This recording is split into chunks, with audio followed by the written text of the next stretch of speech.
everyone. Nice to have everyone here. I think we're saving the best for last.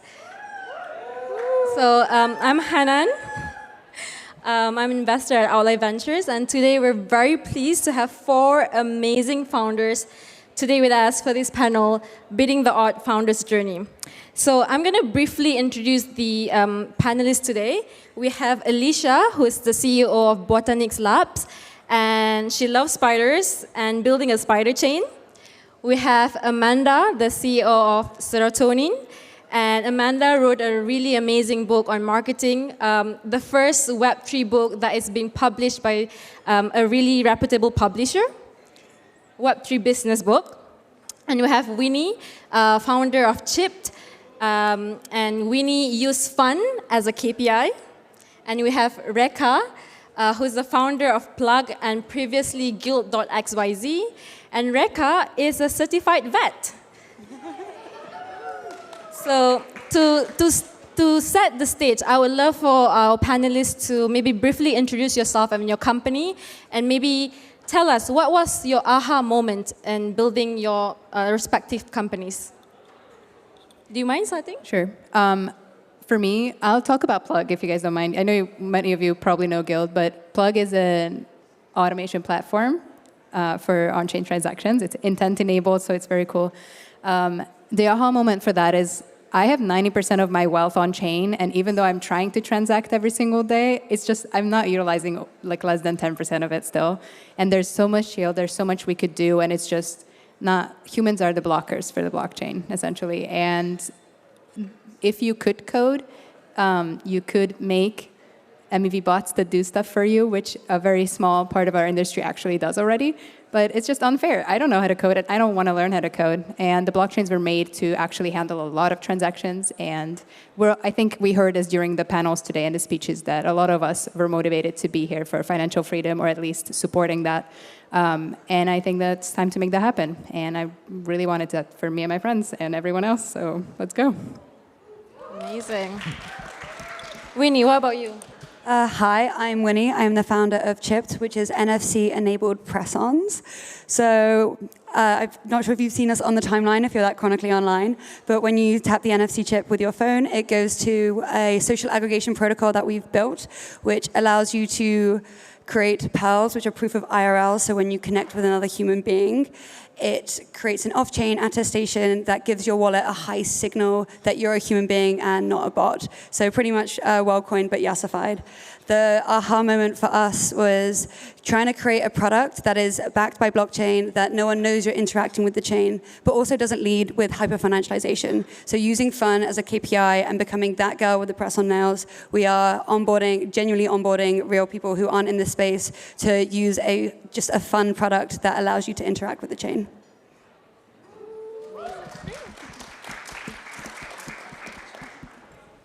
My name is Amanda Cassatt, aka Amanda.eth. I'm founder and CEO of Serotonin, the largest Web3 services business. We started with marketing. We've expanded into strategy, recruiting, and lately legal and compliance. We've also launched a couple products, Mojito and Franklin, with our profits. We're about 100 people these days, very concentrated in the US and Europe, but growing really fast in Asia, where I've been spending a lot of time lately. The aha moment for me was being on the original Ethereum go-to-market team in my old role as CMO of Consensus, realizing that there were starting to be so many interesting L1s, L2s, dApps, DAOs, DeFi protocols, NFT projects that were happening all over the ecosystem, and wanting to bring them the best practices that we'd developed from the Ethereum community. And realizing that a lot of these projects wanted to learn how to do marketing and wanted to engage services other than R&D and engineering. And so that was our aha moment.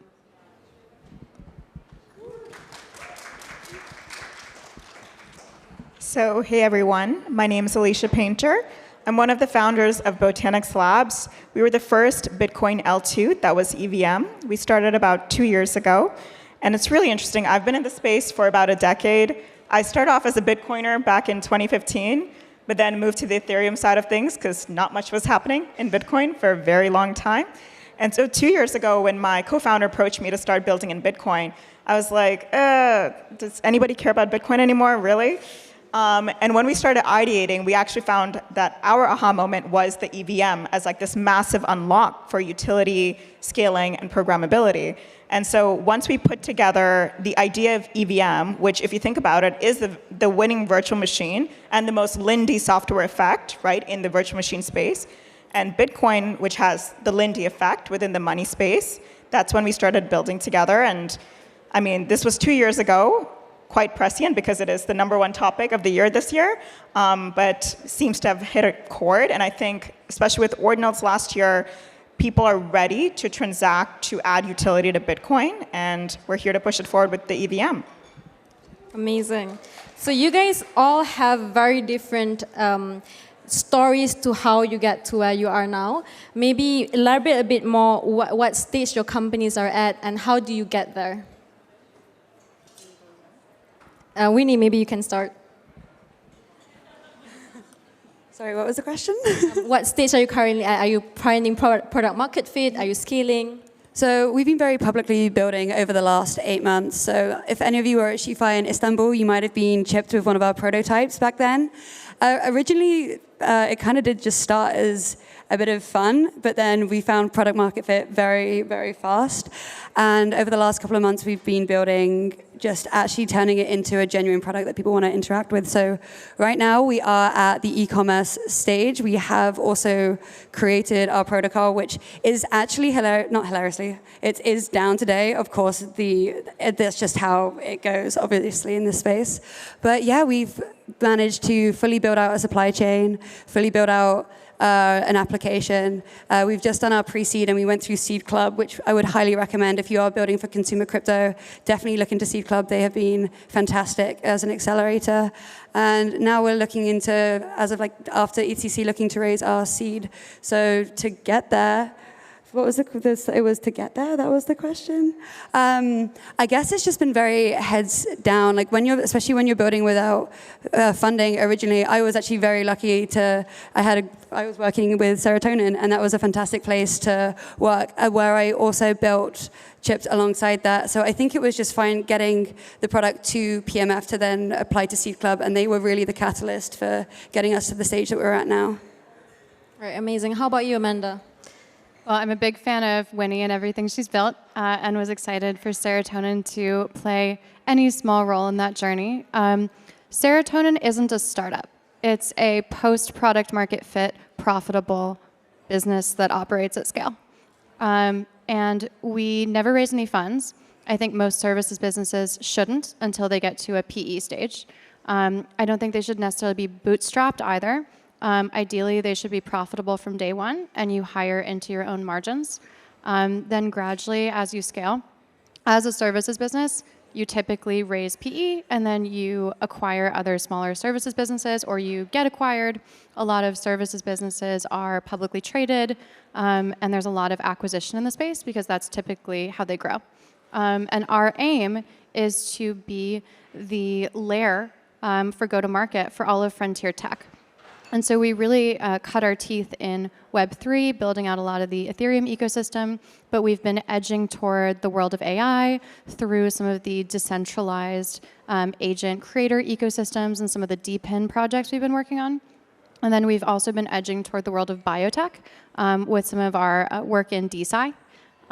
So the goal is to be this like integrated layer of everything you need to get to market and grow, but for frontier tech. And a lot of the leaders providing services in the world, and these businesses aren't exactly like us, right? But a lot of the big publicly traded companies that are providing services, they don't understand true frontier tech because the kinds of people that understand those things don't want to work there. And so I think there could be a place for a business like ours in the public markets if we achieve some of our goals. So we grew into our own revenue. We always maintained margins. We never raised any funds, but possibly would raise for PE and at a certain point. And I bring this up because there are a lot of great businesses to build that don't make sense to raise software venture capital into, and there are some that do. ones that require, heavy infrastructure investment up front. So just providing a counterpoint of starting it without that. Okay, thank you, Amanda. So maybe on the topic of fundraising, Alisia and Réka, you've both been fundraising in the DeFi infrastructure place. Walk us through that journey and how is it different, and what are some of the strategies that you use as a founder navigating the journey of fundraising? I can tell, as someone who's been building in the more consumer community space for years and have been raising funds in that area and now raising in DeFi, it is very different. It's much more practical, in my opinion, and it's easier to explain what you're doing because I think the value that you can show of what you're creating in the world is somehow more tangible. It is very number related, and it is easier to show how you scale what exists already. When I compare to a community space, it is much more like vibe-based, I guess, or much more thought leadership-based, and it's harder to show metrics that are significant in that area. More on advice on fundraising, though, is it doesn't start when you take your first call, in my opinion. It starts like a year before that, at least 6 months before that, and you really, really have to show up and show out and be representing your vision and what you stand for a long time before you actually take your first call and start officially fundraising, which I think I don't hear a lot of emphasis about. So I would really advise to get online and go to the events, be public about it. I, like many of us here, doing really well in the public building space, just be as public about it as you can. That's how you'll have help and get feedback early on before even you get your first check or your first ever investment deeper conversation. That is very, very helpful. Yeah, so I've gone through 3 raises now. So we did a pre-seed round last year, and it was not a very impressive cap table, if that makes sense, because about a year ago, no one really was investing in the Bitcoin L2 space. So we scrounged together some sort of a pre-seed round. But the really interesting thing was those pre-seed investors who got in at that absurdly low valuation, they became our biggest champions, and they are still the investors that we're closest to in a weird way. So they may not be the name brand investors, but if you continue investing in those investors, right, they're our biggest champions. They've made the most connections. They've brought the most teams over to us. So I would say the number one lesson I learned is don't judge a fund or VC by the brand that they have, right? Just invest in them as people, and they will invest in you as people as well. We did our big round like a few months ago with like the fancy names, and the thing that surprised me then was the fancy names were actually also helpful. Like I was expecting that some of these tier 1 VCs would just write a check and gracefully exit, but again they were really helpful. They're very involved. They're very they want to help you build a business. So I think again the lesson there was just keep investing in these relationships. They've also helped us think about how to approach new markets and build an ecosystem from the ground up. The other thing I've learned, I'm raising another round right now because, as I'm sure you guys know, maybe not you, Amanda, but the rest of us, you're always raising somehow, is that raising always sucks. So we're maybe one of the top Bitcoin projects in the world right now. We're very well positioned. It's still hard. It's still a grind. It never stops. And so I think the biggest thing is to just know that, recognize that, be conscientious of that, keep building those relationships, and also never discount or never turn down a call, because you never know where that call will take you.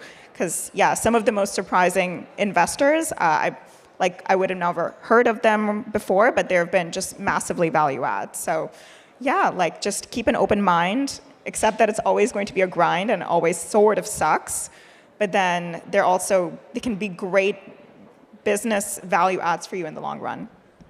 Okay. One of the reasons why founders are my favorite people on the planet is because founders deal with challenges on a daily basis. And it could be a variety of different things, right? From fundraising being one and transitioning being another. So, Amanda, you transitioned from being working in marketing at Consensus to founding your own company. Share with us a little bit, how was that journey and what were the challenges that you had to overcome? Yeah, so when I was CMO of Consensus, especially after bringing Ethereum to market worked, and the ecosystem started proliferating lots of cool new projects that weren't necessarily consensus projects, I started just getting hit up by those projects to see if I would come be their CMO. And I realized that there's a world outside of consensus, and that I might want to help out some of these startups. And so I'd spent about 4 years there, and I realized that there was so much interest in having me come join in this marketing leadership capacity that there was a business there, and that I didn't necessarily have to choose one of those companies, but that I could say yes to all of them, but that we won't be exclusive, and hire a couple people into the revenue from that. And so it was as smooth as that. I think for a services company, like what I started with Serotonin, you almost want to think about demand like, kind of, if you're to use like a farming metaphor, like water pressure of like a river, and then you want to dam that up and use it to irrigate your field, and then you build the field you want, right? Like each of those startups would have been happier if I had just joined them full-time, exclusive as their CMO. But I think actually at the end of the day, they've all gotten a better service by working with Serotonin because of the processes that we've matured from having multiple clients and working on many projects over time, and the scale we've achieved to be able to deliver better results for each of them. So I'm really grateful to those first projects that worked with Sero, that trusted us. And I think like that metaphor really works. Like look at where there's demand, look where there's that water pressure. Where is there someone trying to pay you to do something? Where is there someone, and taking this out of the services context, where is there someone trying to pay for something? Where is there something that people would use or would buy if only it existed? Dam that thing up and use that to kind of irrigate building a company. So Alisia, was building in Bitcoin your water pressure moment? Yeah, it's super interesting. I love that analogy. Yeah, I think for me, with Bitcoin, right, it's really interesting. If you think about it, like the reason why we decided to focus on Bitcoin, and yeah, we started this journey quite like 2 years ago, and back then we were like, there's like hundreds of millions, now it's obviously a trillion, but there were like hundreds of billions of capital of Bitcoin that was basically not deployed anywhere. Right? It just, most of the appreciation, most of the gains people made were through Bitcoin was purely through price appreciation. And if you look at what's going on in Ethereum and Solana and so many other ecosystems, there's so many more use cases and applications if you think about DeFi, gaming, retail, all of these things and beyond. So we're like, why doesn't this exist on Bitcoin? Because at the end of the day, it is still the most winning money out there, the most permissionless, the most decentralized, the most secure. There's no reason it cannot eat up all of the rest of crypto and maybe even more. And so that's always been our thesis, is that Bitcoin is here to eat the world. And yeah, we want to be a part of it. And we want to build a decentralized solution to it because unfortunately, there's a lot of scaling solutions out there that are, that are coming out that are quite centralized, which defeats the purpose of building on Bitcoin at the end of the day. So we're trying to approach it from a much more decentralized manner. And let's see, let's hope it works out. Okay, thank you, Alisia. And Réka, we chatted briefly earlier that one of the biggest challenge facing any DeFi builders out there is gaining trust, because I think crypto has a lot of bad actors, but also good actors. So building Plug, how do you navigate around the nuances behind building trust into a DeFi protocol? I'm a very big proponent of public building, and I think having someone behind a company that, I don't know how you guys feel about this, but when you see the founders and when you can talk to them and when you know their partners and they're very public about who they're working with, like who's doing their auditing of their smart contracts, when I see that in other companies, I'm like, hell yeah. Like, it's not like when you can connect it to other people, especially that's true in our niche ecosystem, but when you can connect it to some people, you already innately don't think they're going to rug you, because why would they? And obviously, when it's a very anonymous project, you innately don't trust it as much. So that's one thing. And then I also highly would emphasize always talking about the security part of it, always talk about this privacy part of it, of what you're doing to protect that. And especially in DeFi space, keeping funds secure, and talk a lot about the custodial aspect of those assets, because every single DeFi protocol that you interact with, even from Uniswap to more niche ones, you're risking your wallet and everything that you have in it. And talking about the custody of, even if you use something that you lock up money in, where does that custody go? And for example, in Plug, we don't take custody over your assets at all. And it also saves a lot of people from going into different websites very often and interact with DeFi that way with their hot wallets, because you can automate and schedule things, so you don't need to jump between links and then accidentally find a phishing one. I've done that before. Many of us have. It's okay. So I think being very transparent about this, sharing best practices, and also making sure to provide value first. I think building a company comes from finding where people actually need you and then providing the best value that you can. And then everything else will be pretty straightforward from that. And communicating that clearly, nicely, openly, publicly will be very, very helpful and builds a lot of trust over time. And if Réka's main proposition is to focus on trust, I think you mentioned briefly earlier how you're scaling Chipped. How do you navigate the challenges around scaling Chipped to where it is now and where it could be? So I've never actually worked in hardware scaling and actual physical product scaling. It's been incredibly different to doing it than when you're trying to just scale an application or software. So I think that's probably been the biggest challenge, but I cannot say that I have not enjoyed every second of figuring out supply chain and again dealing with trust with suppliers on the other side of the world and building that. And yeah, I think when it comes to scaling a product like Chipped, we're very much looking outside of this ecosystem. So it's great that we have such an incredible room of women here, but then we are looking at to scale with just regular girls. I guess that's the way. Yeah. Okay, Sorry, thank you. Moving the topic a little bit more on user retention and distribution. I think one of the biggest challenges that founders have is on user distribution and retention. How do you get that user retention and distribution, Winny? So I guess this is all stuff that we're very much figuring out at the moment and figuring out in real time. So you'll see me very publicly talk about these issues. So I guess, we are literally just figuring all of that out. Again, we've never known. We have a great e-commerce person who's worked in e-com before, and I've worked mostly in marketing, but mostly I spent my entire career in crypto and Web3. So still trying to work out how to then get into the traditional markets as well. So I think finding the right team has been incredibly important for this and figuring this out. I mean, I tried to do this by myself for such a long time. And another thing, I think finding your first partners and trusting them is the most important thing that you can do, because it does eventually set you back a few months if they start to, not act in your best interests. So I think finding the right people has been the most important part, knowing my flaws and then hiring the right people. If you were in Austin, you met Florence, who's head of operations at e-com, and she's incredible. And then, we have the dev team, and then, I think just finding the right people has been the best way to figure it all out. Can I chip in, actually? Because I actually have chip nails. I love your community. So I think you've massively retained me as a user, because I just feel like I'm a part of this really, empowered community. So I think you guys crush it. Aww. Thank you. I've just got a signal from Maggie that we need to wrap up. So my final question to you guys would be, what are we manifesting next? What are you guys individually manifesting for your companies? What are we manifesting as collective industry? I'll give you a minute to think about it, but when you're ready, you can share with us your manifestations.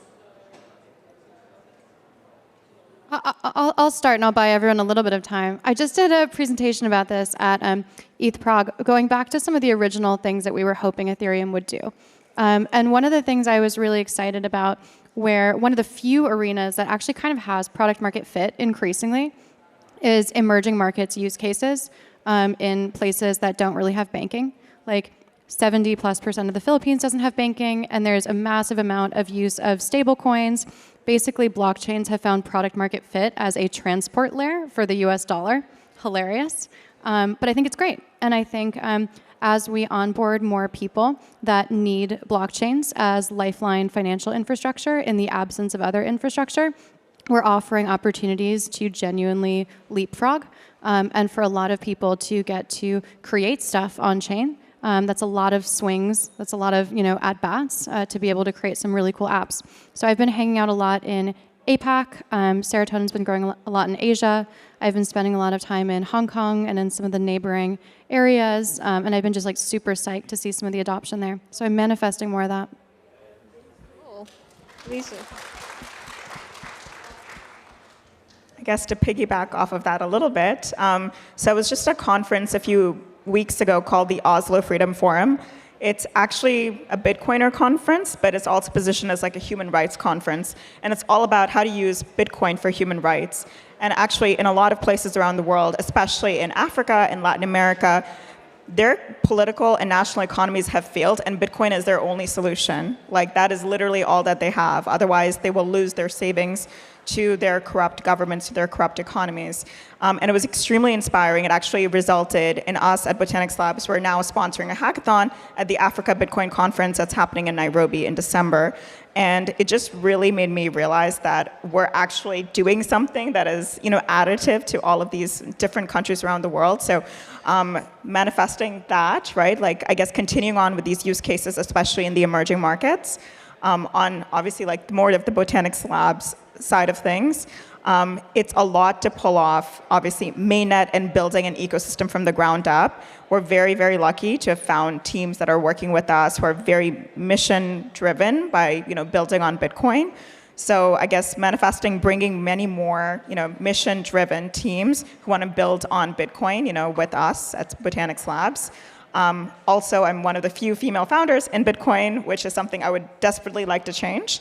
And also get a lot more women on our team ourselves. So I'm actively hiring, so if you would like to work in Bitcoin, please come approach me, because I'm manifesting many, many more women in Bitcoin. So many more women in Bitcoin. Réka.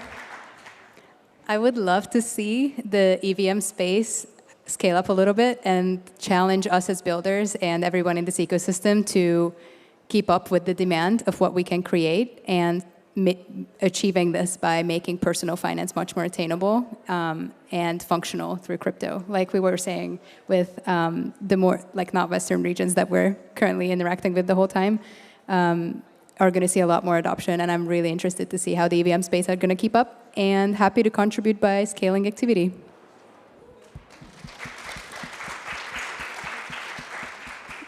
I am manifesting consumer crypto to just be consumer. If we keep using fun as a KPI and start looking at women as actually the main, buyers who make up 80% of consumer, we need to stop using hyper-financialization as the first mover for when we start thinking about these consumer products. That is when I truly think we're going to start seeing adoption outside of the circle. So yes, fun as a KPI. And they're all great, guys. So I'm manifesting really great success for every one of you. And yeah, a good conference for everyone, because we're wrapping up SheFi. And thank you so much for being here.